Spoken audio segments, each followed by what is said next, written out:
Look at a map of the world from the top down. Look at the Arctic. For decades, we saw this region as a frozen barrier, a white shield that protected Canada from the rest of the world. But that shield is melting. The ice is retreating, and the Arctic is opening up. It is becoming a new ocean, a new trade route, and a new battlefield. Russia knows this. They have reopened 50 Soviet-era bases in the Arctic Circle. They are building new icebreakers, new missile silos, and new airfields. China knows this. They have declared themselves a near-Arctic state and are sending research vessels into our waters, and the United States knows this. But here is the uncomfortable truth that Ottawa is afraid to say out loud. Washington does not view the Northwest Passage as Canadian internal waters. They view it as an international strait. They believe they have the right to sail their warships through our backyard whenever they want. So, as we stand on the precipice of a new Cold War in the High North, Canada faces an existential question. Do we entrust our defense entirely to a superpower that disputes our sovereignty, or do we forge a new path? Do we build a new alliance with partners who share our geography and our values? This is the story of the Arctic Alliance, and why the Gripen fighter jet is the key to unlocking it. To understand why this matters, we have to look beyond the specifications of a single aircraft. We have to look at the geopolitical chessboard. For the last 70 years, Canada's defense strategy has been simple. Do whatever the United States says. We integrated into NORAD. We bought American equipment. We relied on the American nuclear umbrella. It was a comfortable arrangement, but the world has changed. American politics has become volatile and isolationist. Leaders like Donald Trump view alliances as transactional. They view trade partners as rivals. If Canada relies 100% on the F-35, we are locking ourselves into a dependent relationship with Washington for the next 40 years. We become a client state. If the White House decides to leverage maintenance codes or spare parts to force a trade concession, we are grounded. But there is another option. Look across the Atlantic. There are two other nations that understand the strategic importance of the North: the United Kingdom and Sweden. Both are maritime nations. Both are facing the same Russian threat, and both are home to world-class aerospace industries that are currently collaborating on the future of air combat. Sweden has Saab. The UK has Rolls-Royce, and before anyone else, systems. Together, they represent a third pole of power in the Western world, a European alternative to the American military-industrial complex. By choosing the Gripen E, equipped with a Rolls-Royce engine, Canada would not just be buying a jet. We would be joining this club. We would be forming a Northern Alliance. Canada, the UK, and Sweden. Three nations guarding the roof of the world with technology that we own and control together.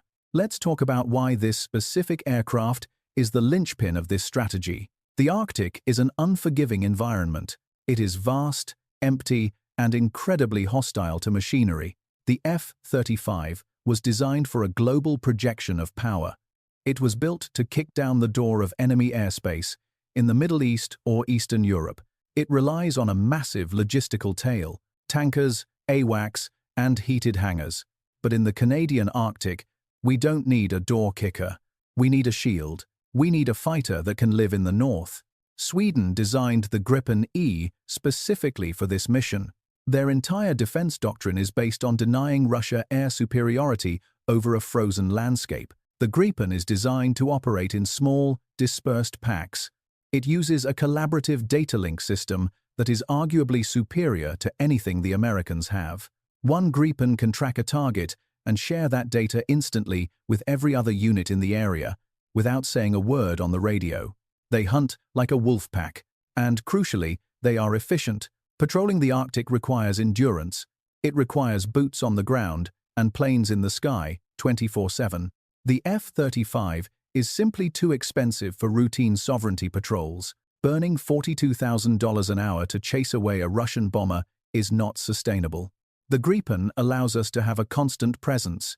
It allows us to say, we are here, we are watching, and we are not leaving. But the true genius of the Arctic Alliance lies in the industrial partnership. The United States has made it clear that they want to consolidate the defense industry within their own borders. They want Canada to be a buyer, not a builder. Saab and Rolls-Royce are offering the opposite. They are offering to transfer the technology to Canada. Imagine a production line in Quebec or Nova Scotia, building the airframes. Imagine a facility in Montreal, maintaining the Rolls-Royce engines. This creates a strategic corridor of defense production that stretches from Scandinavia to the UK to Canada. It creates a supply chain that is immune to the whims of American politics. If Washington threatens to cut us off, we can look to London and Stockholm. We have options. And in geopolitics, options are power. This alliance also solves a critical weakness in our current strategy: the lack of infrastructure in the north. We have neglected our Arctic bases for decades. Building the massive facilities required for the F-35 would cost billions more than the jets themselves. The Gripen does not need those facilities. It essentially brings its own base with it: a container of tools, a fuel truck, and a mobile power unit. That is all it takes to turn a remote airstrip into a forward operating base. This aligns perfectly with the strategy of our potential partners. The British Royal Air Force is currently looking for ways to project power into the high north without relying solely on aircraft carriers. They are interested in the concept of dispersed operations. If Canada adopts the Gripen, we become the hub for this new doctrine. We could host British and Swedish squadrons for training in the Arctic. We could develop joint tactics for fighting in extreme cold. We would become the leaders of Arctic defense, not just the junior partners of NORAD. Now, critics will say that leaving the American ecosystem is dangerous. They will say that interoperability with the US Air Force is the most important factor, and they are right, to a point. We must be able to fight alongside the Americans. But the Gripen is fully NATO-compatible. It carries NATO weapons. It uses NATO communication standards. The Czech Republic, Hungary, and soon possibly Ukraine all operate Gripens within the NATO framework. Interoperability does not mean buying the exact same product. It means being able to communicate and coordinate. And frankly, having a diversified fleet makes NATO stronger. If a cyber attack or a technical flaw grounds the F-35 fleet, the Gripens will still be flying. Diversity is resilience. But let's look deeper into the Rolls-Royce connection. The UK is currently developing the Tempest, a sixth-generation fighter. They are partnering with Japan and Italy. By partnering with Rolls-Royce on the Gripen engine now, Canada gets a foot in the door for the future. We get access to the next generation of engine technology. We ensure that our aerospace engineers are working on the cutting edge, not just assembling American kits. This is about the long game. It is about where Canada wants to be in 20 years. Do we want to be a nation that buys its security off the shelf? Or do we want to be a nation that builds its security with trusted partners? The threat in the Arctic is not hypothetical. Russia is claiming the seabed all the way to the North Pole. They are arming their icebreakers with cruise missiles. They are testing hypersonic weapons in the Barents Sea. They are signaling that they intend to dominate the roof of the world. Canada has the largest coastline in the Arctic, but we have the weakest presence. We are leaving the door unlocked. The F-35 is a fantastic hammer, but not every problem is a nail. Sometimes you need a guard dog. You need something that is always awake, always alert, and ready to bite at a moment's notice. That is the Gripen, and the political dimension cannot be ignored. Prime Minister Mark Carney is a man who understands economics and strategy. He knows that relying on a single supplier is bad business. He knows that diversification reduces risk. The Golden Deal from China regarding agriculture showed us the power of leverage. We need leverage in defense as well. By saying yes to the Arctic Alliance, Canada sends a powerful message to Washington. It says, "We value our friendship, but we are a sovereign nation. We will protect our interests, and we will choose the tools that fit our needs." It earns us respect.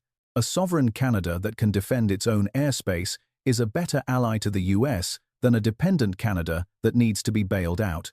This is the argument that needs to be made in Parliament. We need to reframe the debate. It is not just F-35 versus Gripen. It is dependence versus partnership. It is vulnerability versus resilience. It is the past versus the future. The ice is melting. The shipping lanes are opening. The world is looking north. Canada has a choice to make. We can watch history happen to us, or we can shape it. We can be a passive observer in our own backyard, or we can be the leaders of the Northern Alliance. The technology is ready. The partners are waiting. Saab and Rolls-Royce have put a deal on the table that offers us industrial rebirth and strategic freedom. All we have to do is take it. Imagine a squadron of Canadian-built jets, powered by British engines, patrolling the Northwest Passage. They dip their wings to a passing ship, a symbol that these waters are Canadian, protected by Canadian power. That is a vision worth fighting for. That is a vision that justifies the investment. We are not just buying a plane, we are buying a future. We are asserting our place in the new world order. The Arctic is our heritage. It is our responsibility.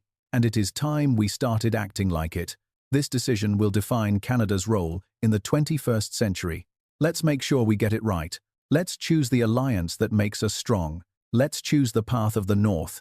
Thank you for watching. This is a conversation that every Canadian needs to be a part of.